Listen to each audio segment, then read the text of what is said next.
관습법으로 들어가는데요.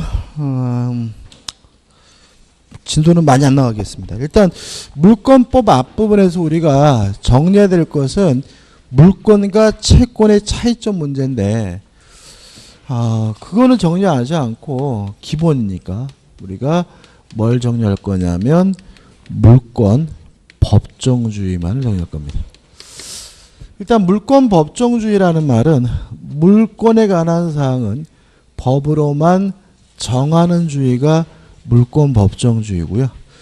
여기서 말하는 법은 법률과 관습법을 의미하고요. 이 법률은 국회에서 제정한 형식적 의미의 법률만을 말한다. 따라서 대통령령, 장관령으로는 물권에 관한 사항을 뭐 할 수 없어요? 정할 수가 없다는 거 주의하시기 바라고. 그 다음에 관습법으로도 물권에 관한 사항을 정할 수가 있는데 감습법상 인정되는 물권 꼭 기억해 두셔야 되죠. 분묘 기지권, 그 다음에 관습법상 법정지상권, 그 다음에 동산의 양도담보. 요 세 가지만 관습법상 물권이고요. 따라서 다른 종류의 관습법상 물권은 인정되지 않는다는 거 꼭 기억해 두셔야 됩니다. 그 다음에 정한다는 말은 두 가지를 정하죠. 종류를 정합니다. 종류가 강제가 되고요. 또 내용을 정합니다. 내용을 강제하게 되고. 따라서 법률과 관습법 외에 다른 방법으로 물권을 만들거나 법률이 규정하고 있는 물권법의 내용을 위반하게 되면 다 뭐가 되죠? 무효가 되고요.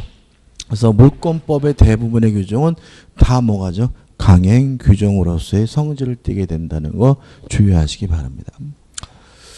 그 다음에 이제 물권적 청구권이죠.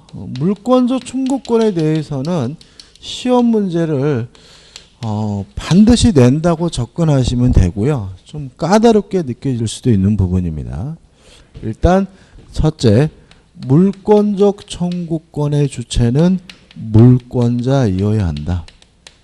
따라서 물권이 없는 사람은 원칙적으로 물권적 청구권 행사할 수가 없고요. 두 번째, 상대방은 누구를 말하냐면 점유자를 말하는데 그 사람이 점유하고 있다면 그 사람에게 아무런 고의도 과실도 요구하지 않고요. 점유하고 있다면 직접 간접을 불문하는 것이 원칙인데 유의하실 것은 건물의 철거 청구죠.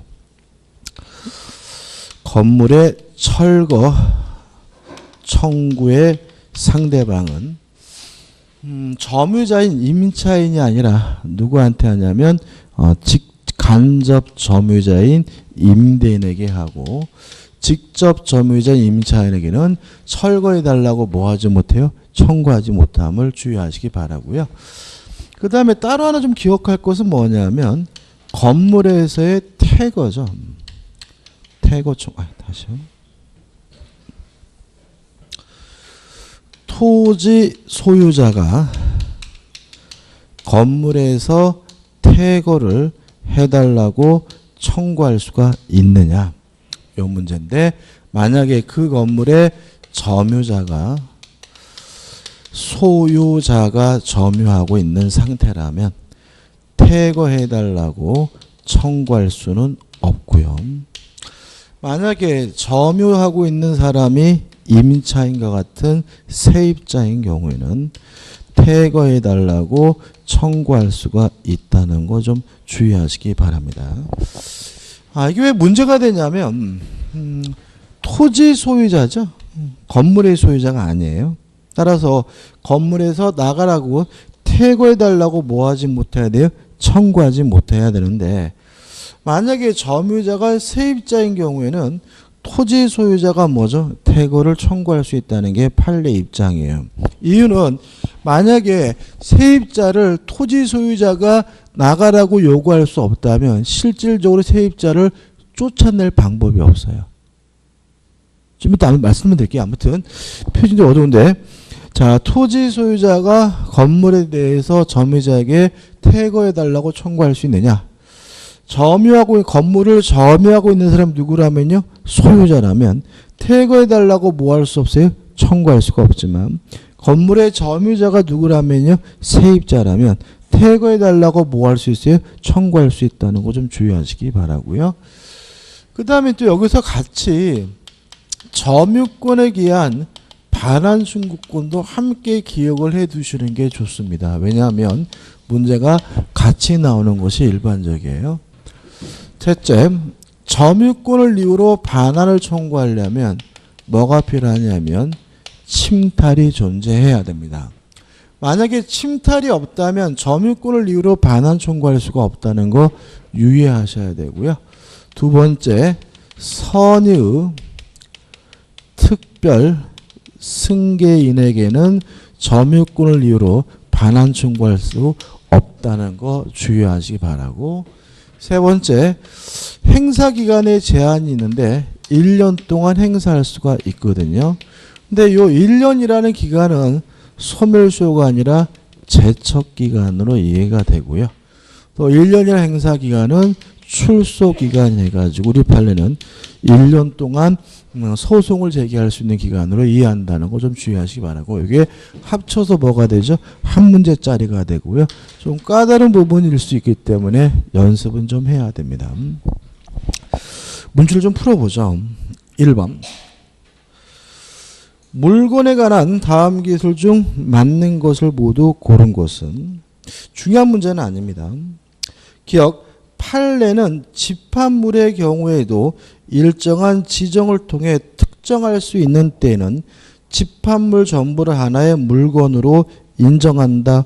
O 맞는 지문입니다. 해설에 나와 있지만 이 집합물 하면 뭐가 떠오르셔야 되죠? 뱀장어가 떠오르시면 됩니다. 니은번, 온천수는 토지와는 독립된 물건으로 다루어진다. X입니다.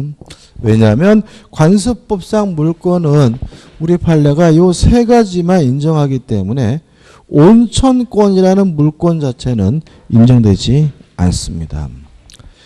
디귿번, 횟집으로 사용할 점포 건물에 붙어서 생선을 보관하기 위하여 신축한 수족관 건물은 점포 건물의 종물에 해당한다. 옵니다. 다시 말하면 횟집 건물이 주된 물건 주물이라면 이 수족관은 뭐죠? 종된 물건 종물이 되고요. 따라서 횟집을 거래하게 되면 무엇도 쫓아갑니까? 수족관도 함께 쫓아가게 되는 거죠. 리을번, 저당권 효력은 저당권 설정 당시 저당 부동산의 종물에도 미치고 그 설정 후의 종물에는 미치지 않는다. X입니다. 저당권의 효력은 부합물에도 미치고 종물에도 미치고요. 설정 전인지 후인지 뭐죠? 고려하지 않습니다. 문제가 미인번이 없죠.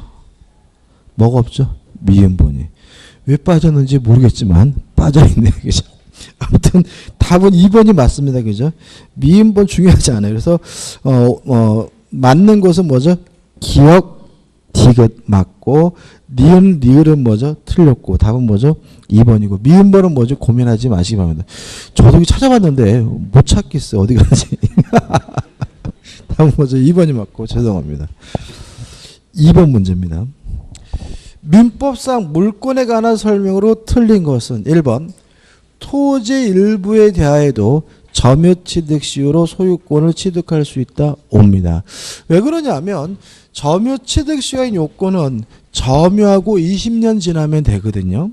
근데 부동산을 점유하는 것은 일부를 점유하는 것도 가능하죠. 따라서 일부에 대한 점유취득 시효도 가능합니다. 2번, 한 동의 건물의 일부도 구조상, 이용상 독립성이 있으면 구분행위에 의하여 독립된 부동산이 될 수 있다. 오 맞죠. 우리가 구분소유권, 전유부분 이런 표현을 쓰게 되죠. 3번, 미분리 과실은 명명 방법을 갖추면 독립된 소유권을 객체해야 된다. 맞는 지문이고 자세한 다음 주에 볼 거고. 4번, 토지에 벌채되어 분리된 수목은 동산이죠. 동산이고 따라서 독립된 소유권에 객체해야 된다. O 맞는 지문이죠. 답은 뭐죠? 5번입니다. 왜냐하면 농작물은 부합하지 않고요. 농작물은 명인 방법도 필요하지 않습니다. 따라서 남의 땅에다가 무단으로 경작한 농작물은 명인 방법을 갖추든 안 갖추든 항상 경작자가 된다는 것이 우리 판례 입장이므로 5번 농지 소유자의 승낙 없이 농작물을 경작한 경우 명인 방법을 갖춰야만 토지와 별도로 독립된 소유권의 객체로 된다. X가 되고요. 답은 뭐죠? 5번이 되는 거죠. 3번입니다. 물권과 채권에 관한 다음 설명 중 틀린 것은 일단 답부터 먼저 보면 물권법의 지배념은 물권법정주의고 위반하면 뭐죠? 무효가 되니까 물권법의 대부분의 규정은 강행 규정이죠. 이에 반해서 채권은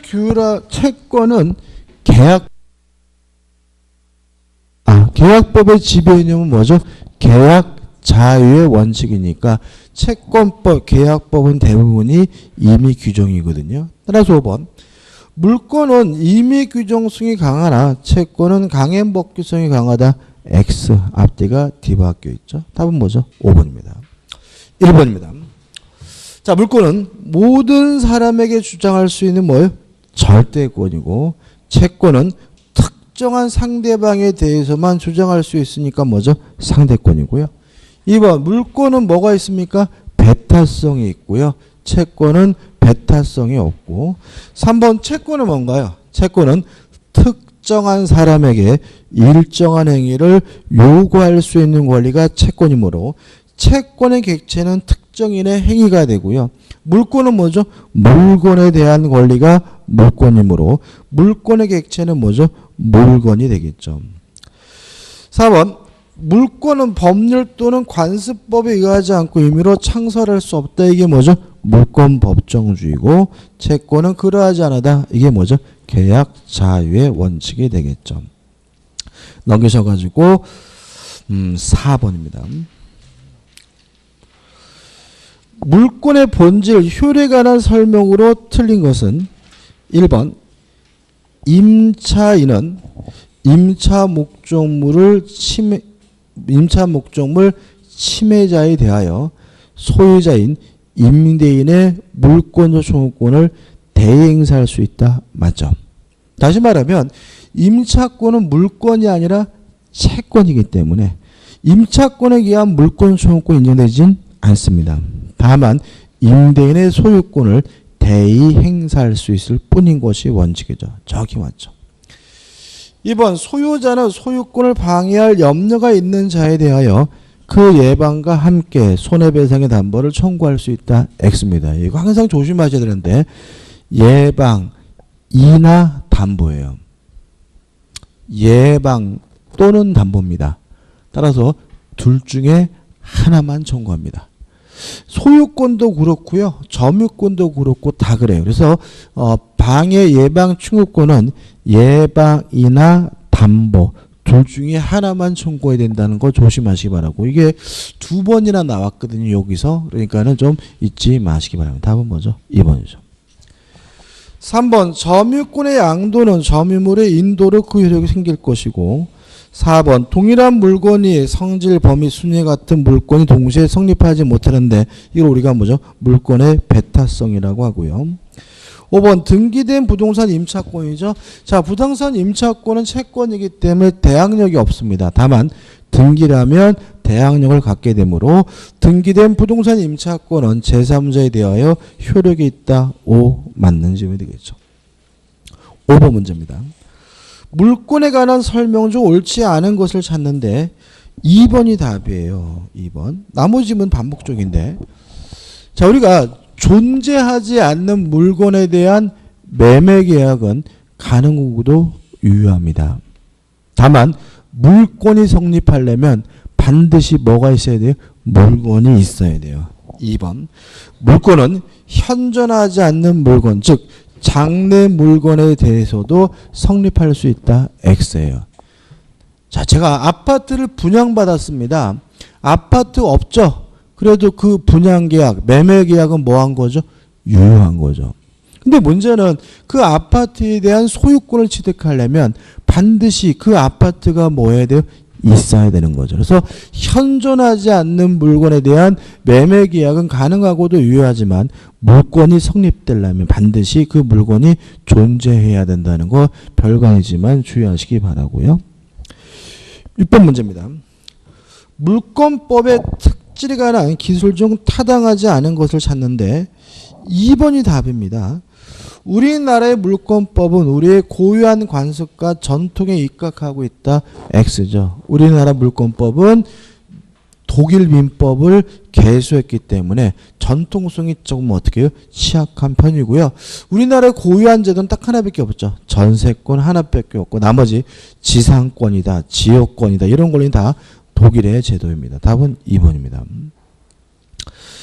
7번입니다. 간습법상 물권에 관한 설명 중 옳지 않은 것을 찾는데 1번 물권은 법률 또는 간습법에 의한 의에는 임의로 창설하지 못하도록 민법에 규정되어 있는데 이게 뭐죠?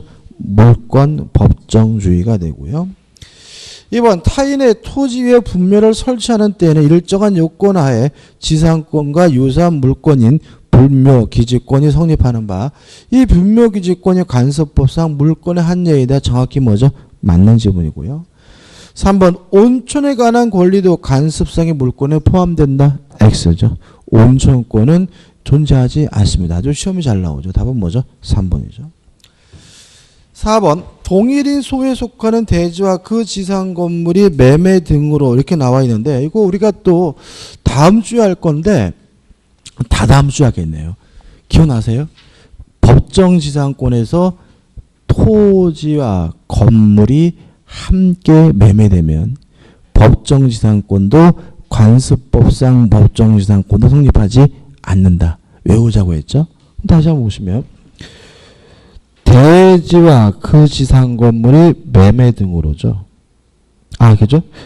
근데 만약에 함께 매매됐으면 뭐가 성립하잖아요? 관습법상 법정지상 성립되지 않는데 함께 매매됐다는 말은 없죠. 그죠? 그러면 뭐예요? 매매 등으로 토지와 건물의 소유자가 달라지면 뭐가 발생합니까? 관습법상 법정지상권이 발생하기 때문에 4번은 맞는 질문이고 항상 조심할 것이 함께라는 말이 나오면 뭐죠? 법정지상권이 발생하지 않게 됨을 조심하셔야 됩니다.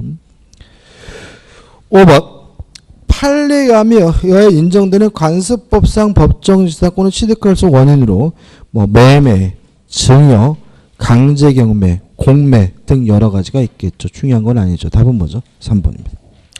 넘겨보시면 8번이죠. 물권에 관한 설명으로 옳지 않은 것은 4번입니다. 미등기 건물의 양수인은 소유권에 준하는 관습법상의 물권을 취득한다. X. 관습법상 물권은 분묘기지권, 관습법상 법정지상권, 동산의 양도담보 외에는 아무것도 인정되지 않습니다. 따라서 9번 옳은 것을 찾는데 5번 또 나와 있죠. 미등기 무허가 건물의 양수인은 소유권 이전 등기를 격려받지 않아도 소유권에 준하는 관습법상 물권을 취득한다는 지문은 뭐죠? X. 관습법상 물권은 세 가지밖에 인정되지 않습니다.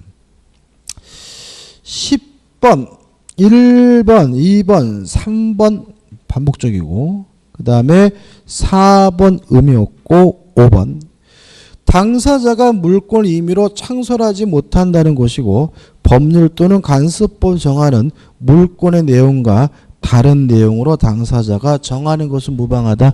X죠. 종류가 강제될 뿐만 아니라 무엇도 강제가 되죠? 내용도 강제가 되고 내용도 준수해야 되므로 답은 뭐죠? 5번이 됩니다. 11번 토지만을 객체로 할 수 있는 물권은 2번 지상권입니다.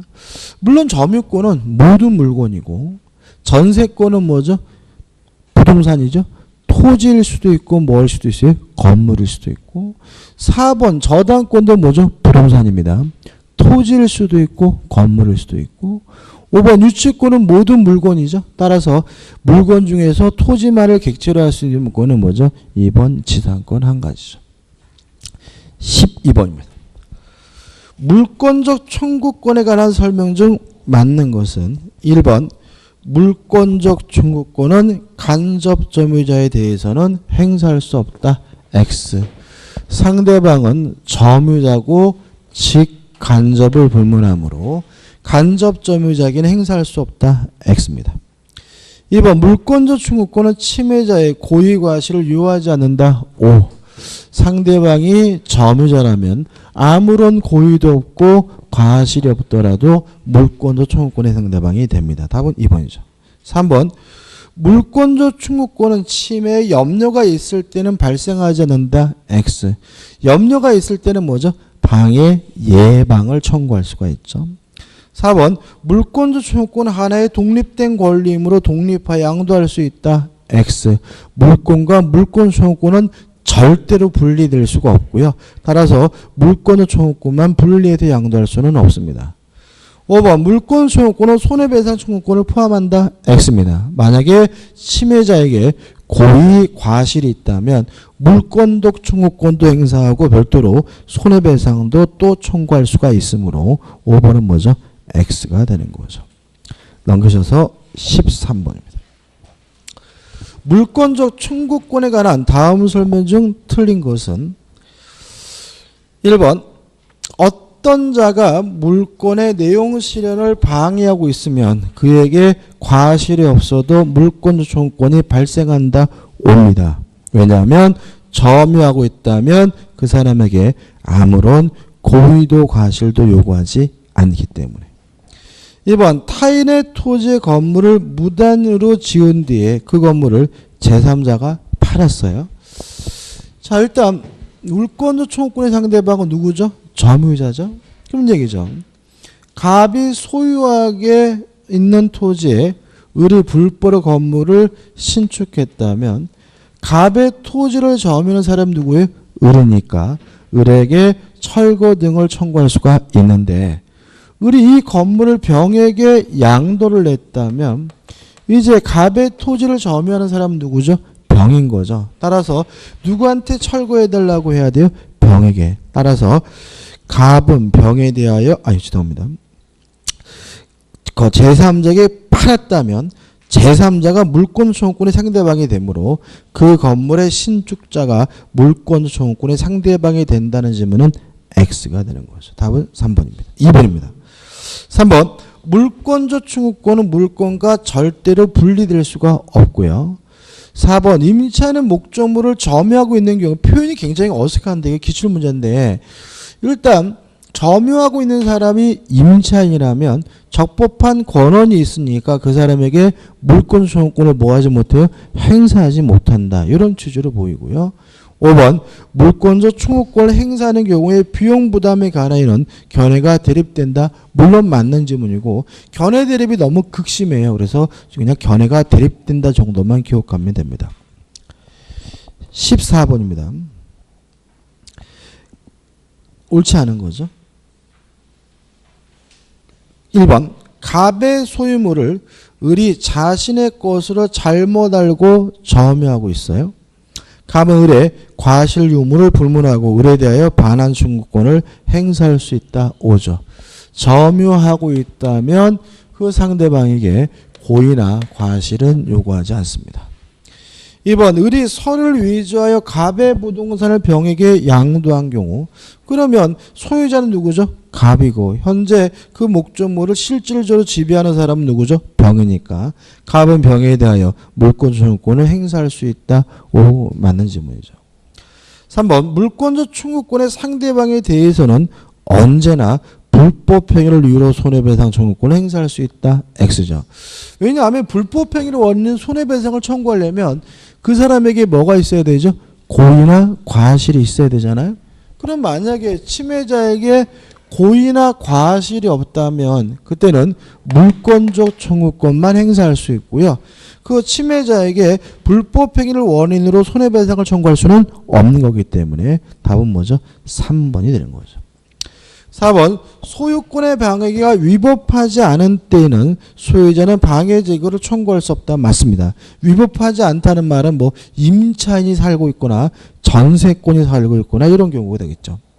5번 자신의 행위로 인하지 않고 타인의 소유권을 방해하는 자, 뭐 예를 들어 가지고 뭐가 있습니까? 제가 우리 엄마를 러닝을 빨았는데 바람이 불어서 옆집 마당에 떨어지면 그 아줌마는 뭐죠? 자신의 행위로 인하여 인하지 않고 타인의 소유권을 뭐죠? 방해하는 자를 말하고요. 방해 제거 청구권에 상대방이 될 수 있다. O 맞는 질문이 되겠죠. 자, 뒤로 좀 먼저 가겠습니다. 심화 사례 문제를 풀어야 될 것 같아요. 자, 128페이지 심화 사례 문제입니다. 자, 1번 문제가 27의 기출 문제인데 어떻게 보면은 종합적인 문제죠. 문제 참 잘 맞는 것 같아요. 자, 일단 이 문제입니다. 갑이 소유하고 있는 토지에 을이 허락도 없이 불법으로 건물을 신축을 한 후에 일부를 병에게 임대를 해서 일부를 병 임차인이 거주하고 있는 거죠. 그러면 갑은 요 토지를 불법으로 신축한 을에게 철거해 달라고 뭘 해야 돼요? 요구를 해야 되겠죠. 누구한테는 철거해 달라고 할 수는 없어요. 임차인에게는 철거해 달라고 요구할 수는 없습니다. 다시 말하면 건물 철거 청구의 상대방은 간접점유자 임대인에게만 할 수 있고요. 직접점유자 임차인에게는 철거해달라고 요구할 수는 없습니다. 문제는 갑이 을에게 건물에서 나갈 것을 요구해달라고 요구할 수 있느냐? 없다. 왜냐하면 건물은 누구 거죠? 을의 소유지 갑의 소유가 아니죠. 따라서 토지 소유자는 건물에 대해서 퇴거를 청구할 수 있느냐? 점유자가 만약에 소유자라면 퇴거해달라고 뭐 하지 못해요? 청구하지 못한다. 근데 문제는 뭐냐면 요 병이 문제예요. 일단 을이 병에게 나가라고 요구할 수는 없어요. 왜냐하면 을과 병 간에 뭐죠? 임대차 계약이 있고 계약 기간이라는 게 있으니까. 근데 문제는 얘를 못 내보내면 건물을 뭐 하지 못해요? 철거를 할 수가 없기 때문에 만약에 그 점유자가 뭐이면요? 세입자인 경우에는 퇴거해달라고 뭐 할 수 있어요? 청구할 수 있다는 게 우리 판례 입장입니다. 따라서 갑은 을에게 철거해달라고 요구하고요. 병에게 뭐죠? 퇴거해달라고 요구를 함으로써 이 건물을 뭐 할 수 있어요? 철거할 수가 있다는 게 우리 판례 입장입니다. 이해되시죠? 그죠? 따라서 1번 갑은 을을 상대로 Y 건물의 철거를 구할 수 있다. 옵니다. 2번 갑은 을을 상대로 Y 건물의 대지 부분의 인도를 구할 수 있다. 오죠. 3번 갑은 을을 상대로 Y 건물에서 퇴거를 구할 수 있다. X입니다. 왜냐하면 갑은 토지 소유자이지 건물은 누구 거죠? 을 거니까요. 답은 3번이죠. 4번 갑은 병을 상대로 Y 건물의 퇴거를 구할 수 있다. 옵니다. 5번 을이 Y 건물 정에게 미등기를 매도하고 인도해 줬다면 현재 이 토지를 점유하는 사람은 정이니까 갑은 정을 상대로 Y 건물의 절구를 구할 수 있다. O 맞는 질문이 되고요. 답은 뭐죠? 3번이 되고 이 별표해 두시고 꼭 우리가 확실하게 좀 기억해 두셨으면 좋겠어요. 그래서 올해 또 올해 그러니까 2018년대 감정평가사 시험 문제 이게 나왔어요. 갑이 소유하고 있는 토지를 을이 서류를 위조해 가지고 자기 앞으로 등기를 하고요. 병과 만나 가지고 토지에 대해서 임대차 계약을 하고 병이 요 토지에 대해서 건물을 뭐 했어요? 신축을 했다. 이게 나왔더라고요. 물론 서를 위조해가지고 을 앞에 등기된 건 무효죠. 따라서 갑에게 아직도 뭐가 있는 거죠? 소유권이 있는 거고. 따라서 요 토지 임대차는 뭐죠? 적법하지 않습니다. 그래서 병이 아무리 토지에 대해서 임차권을 취득했고 건물을 신축했더라도 자신이 임차권을 가지고 갑에게 뭐 할 수는 없어요? 대항할 수는 없는 거죠. 따라서 갑은 병에게 건물을 철거해 달라고 뭐 할 수 있어요? 요구할 수가 있고요. 이해되시죠? 그 다음에 갑은 병에게 퇴거해 달라고 요구할 수도 있어요. 왜냐하면 병은 누구죠? 임차인이기 때문에. 그죠? 그러니까 이 경우에는 을이 그냥 불법으로 지가 건물을 지었잖아요. 근데 이거는 지가 불법으로 병한테 뭐라 가지고 임대를 해가지고 임차인 병이 뭐 했어요? 건물을 신축한 경우거든요. 그래서 이 경우에는 병한테 철거해 달라고도 요구할 수 있고 뭐죠? 퇴거해 달라고도 요구할 수가 있다. 이게 시험에 나왔더라고요. 물론 나중에 이 문제도 한번 프린트로 볼 겁니다. 그죠? 볼 거긴 한데 결국은 뭐죠? 비슷비슷한 게 뭐죠? 변형에 대해서 계속 출제되고 있으니까요. 주의하시기 바랍니다. 2번입니다. 다음 중 갑이 을 또는 병에 대하여 소유물 반환 청구권 행사할 수 없는 경우는 1번 갑 소유 물건 을이 절취했다면 갑에게 소유권이 있고 을이 뭐죠? 점유하고 있으니까 행사할 수가 있겠죠. 2번 을은 갑의 복사기를 3개월간 임차했고 계약 당시 갑은 을에게 전대를 허용하였다. 그런데 임대 기간이 경관 사실을 모르고 을의 병에게 복사기를 전대했어요. 그러면 을은 뭐가 되는 거죠? 간접 점유자죠. 그죠? 다시 말하면 직접 점유자뿐만 아니라 누구한테요? 간접 점유자에게도 반환을 청구할 수 있으니까 갑은 을에게 을 또는 병에게 반환을 청구할 수 있죠. 3번 갑이 만취된 상태에서 을과 자기 소유 도자기에 대한 증여계약을 맺고 인도를 했다면 이 증여계약은 의사무능력자의 법률행위로서 무효고요. 따라서 아직도 갑에게 뭐가 있는 거죠? 소유권이 있으니까 갑은 을에게 소유권을 이유로 뭐 할 수 있어요? 반환을 청구할 수가 있겠죠. 5번 착오로 매매계약을 체결한 갑이 그 사실을 알고 을에게 매매 목적물을 인도한 다음 착오를 이유로 매매계약을 취소한 경우 안 됩니다. 자, 왜냐하면 그 사실을 알고 을에게 매매 목적물을 인도한 것은 추인이죠. 그죠? 아까 했잖아요. 그죠? 취소의 원인이 종료된 후 이행하는 건 뭐라고요? 추인이죠. 따라서 착오 사실을 알고 인도한 것은 뭐예요? 추인이니까 더 이상 뭐 할 수 없어요? 취소할 수 없고요. 취소할 수 없으니까 돌려달라고 뭐 할 수 없습니까? 요구할 수가 없겠죠. 답은 뭐죠? 4번입니다. 5번 오로지 채권자 병의 강제 집행을 면탈할 목적으로 채무자 갑이 자기 소유 부동산 일을 알고 있는 을에게 매매를 가장하여 양도한 경우 통정어의 표시는 무효니까 갑에게 아직도 뭐가 있어요? 소유권이 있고 갑은 을에게 반환을 청구할 수가 있습니다. 자, 오늘 여기까지 하죠. 여기까지 하고 그래서 다음 주에 115페이지 15분부터 그죠? 115페이지 15분부터 들어갈 거고요. 그래서 시험 우리는 진도는 어디까지 나갈 거냐면 점유권까지 나가야 돼요. 그래서 점유권까지 나가야 되니까 몇 번까지 풀고 오시냐면 144페이지 2번까지 풀고 오시기 바랍니다. 자, 오늘 수고 많으셨습니다. 고맙습니다.